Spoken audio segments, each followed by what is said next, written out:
I have had this video on my mind for a really long time, but it wasn't until the other day where I saw Black Lives Matter post about who they wanted to become president, where I was like, yeah, I gotta do something around this.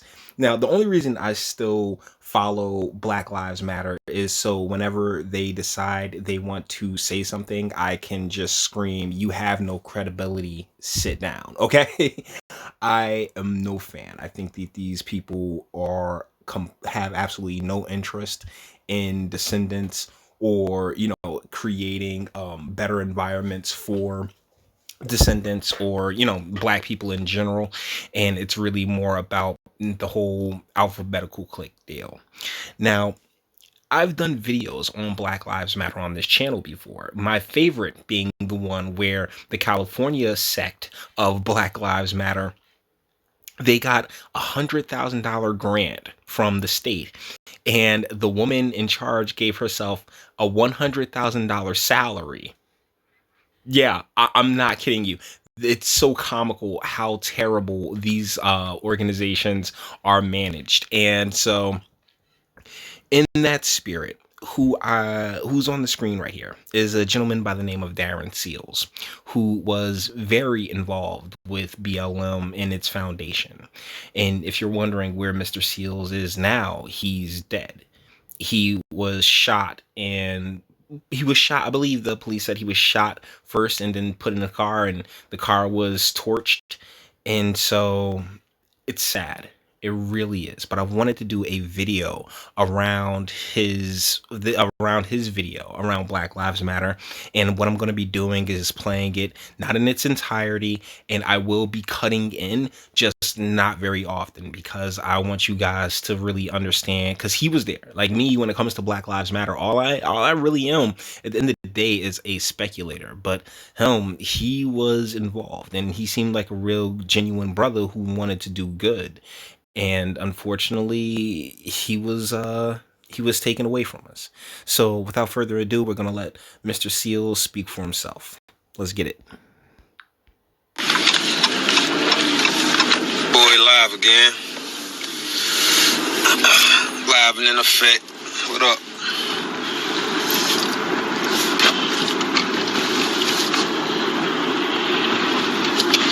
On the way to pick up Moms. Mom's had the surgery yesterday. She doing good though. A whole lot of improvement. So I'm on the way to pick her up. But we talking about Black Lives Matter campaigns. But they are the same. Like, they all run together. It's just a little gay cult. Twitter fingers, like my man Cap call them. Twitter activists. Cause they don't do shit, but tweet while we was in the streets, turn shit up, protest. Certain people was protesting, certain people was rioting, certain people was organizing and making moves. They was just sitting back tweeting, Twitter fingers, we all put things on social media so the world can know, but they literally just sat there and tweeted the whole shit. But while they tweeted the whole shit,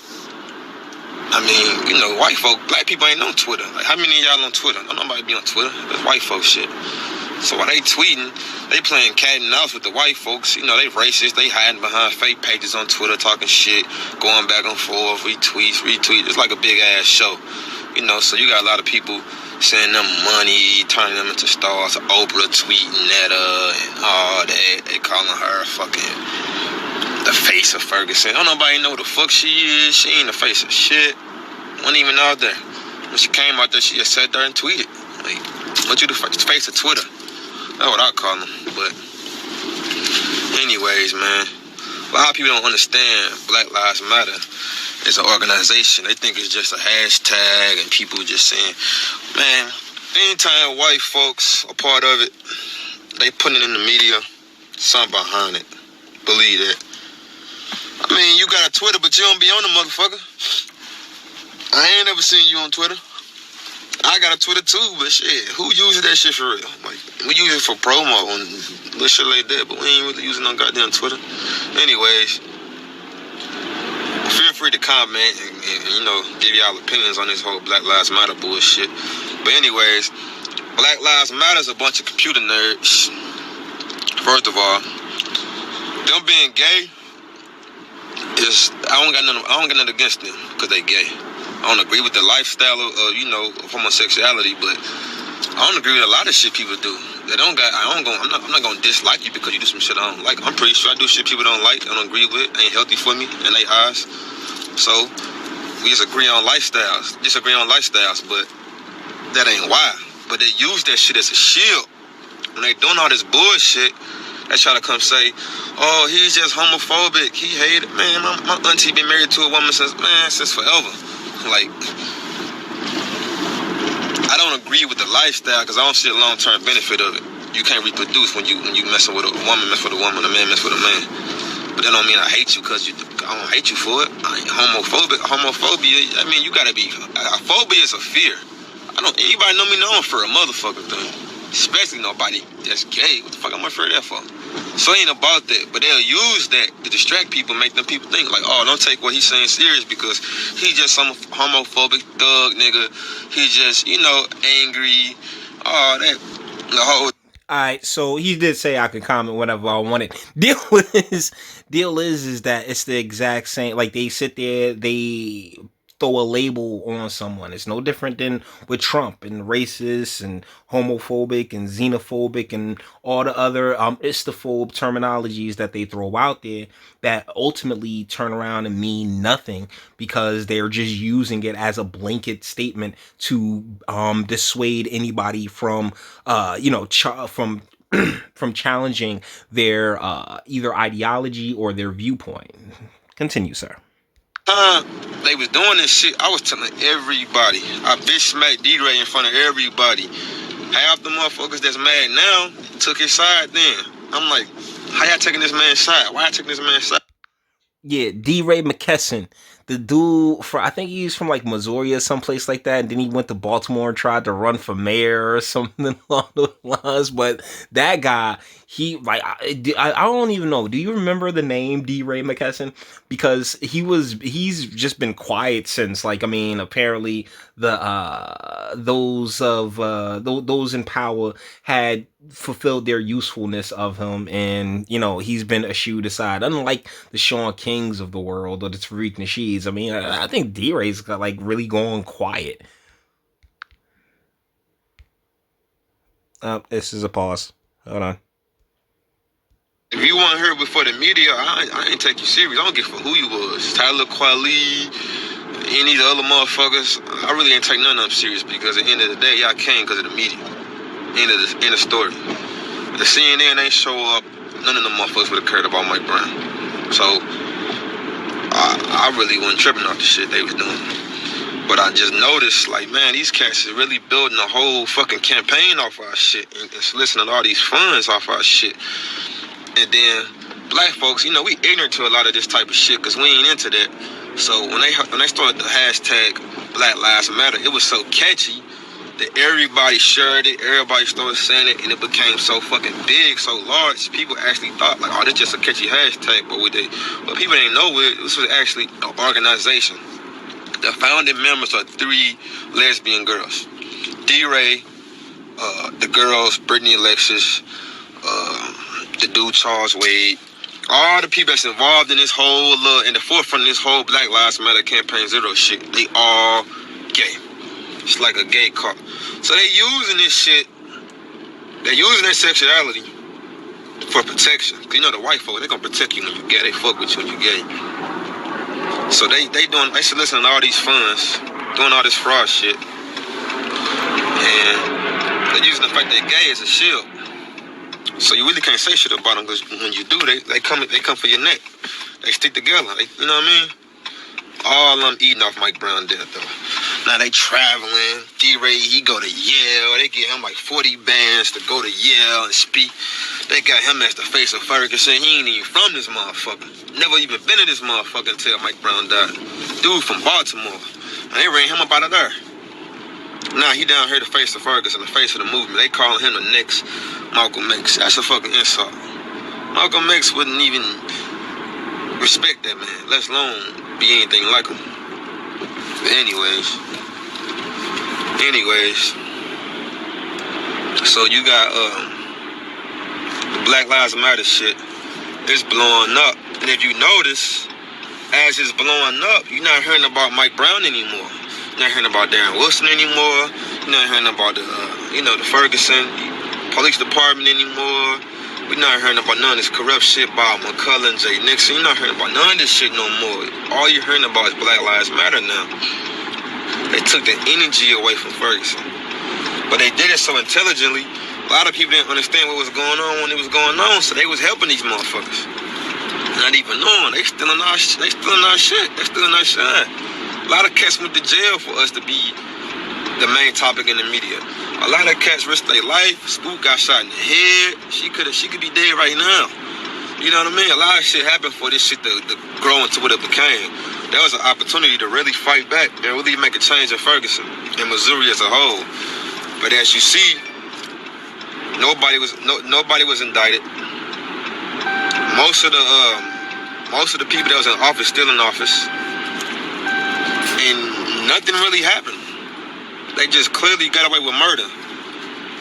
Nothing happened. Now they on to the next city, then the next city, then the next city, then the next city, being superstars off our shit we created here. While we sitting back still like, damn, what we gonna do? Then after Mike Brown, it was Kajin Powell. Then you had Von Derek Myers and so on and so on and so on. Cops ain't stopped killing her since Mike Brown died. And what Black Lives Matter doing about it? They just collecting checks. I ain't heard of them paying for no funerals. I ain't heard of them starting no programs for the youth, building no centers, nothing. You know what I mean? So we back at square one, back where we started. No justice, no nothing. And he gone. And that, hopefully y'all can hear that. But either ways, this is really tragic. Because whereas when it comes to the whole Mike Brown thing, when it comes to a lot of the incidences between police and regular citizens, it's hard to say. It's hard to put yourself in anybody's shoes or anybody's position. But I'm not here to argue about the validity of what happened to any like Mike Brown, Trayvon Martin, any of that stuff. What I'm saying is that this organization, based around that took intersectionality and the struggle that these people had gone through and just exploited the hell out of it for personal gain until, there was nothing to be had anymore. And that's one of the more infuriating things that I encounter on a regular basis, just that exploitation of, oh yeah, well, what happened 400 years ago and what happened. It's like, you know what? How do we move forward? How do we make things better? And I don't agree with everything that Mr. Seals said here. But what I do agree with is that, the people who take advantage of these circumstances with absolutely no intent on legitimately fixing anything, they're the scum of the earth. They really are. And it really just breaks my heart. And watching Black Lives Matter still try to, proceed as if, they have an ounce of credibility is just, it really just rubs me the wrong way. So, if you're unfamiliar with Mr. Seals and what took place with him, I'm going to leave a link to this video in the description so you can watch it in its entirety, because there's a lot of people who are under the belief that it's this video and this sentiment that it led to his death. Once again, he was shot 8 or 6 times, and then put into a car, and they lit the car on fire. That is some angry vitriolic type shit. And I just have this sinking suspicion that it's in large part due to where he stood and the truth that he spoke as he saw it during that time. So, guys, with that being said, we're going to bring this one to an end. All the internet stuff. If you liked it, toss it a like. Dislike, go ahead, do that too. Nobody's scared of you. Sub if you enjoy my fantastic voice and you want to get videos like this every single day. Share, because sharing is caring. And YouTube and BitChute and like aren't the biggest fans of your boy over here. And bang the bell for notifications. Let me know. What do you think in the comments? Like, look, man, intersectionality, blackness as a whole is just, it really is nothing more than a government designation. The most important thing that I think really took place here in the States is the breaking of the father from the home, because when you lose or you just never have a father, you don't have that connection to, your history, that to your real history. So thusly, you need something to identify yourself as. And what's taken place is there's so many people who, with that lack of knowledge in their own history, they gravitate towards that government designation and they hold on to it a little too tight. But you may feel differently. You might be like, hey, shoot, maybe it's some old gang shit. Maybe it was something else like that. I don't agree. But if you do, that's what, if you feel differently, that's what my comment section's for. All right. Till the next one, guys.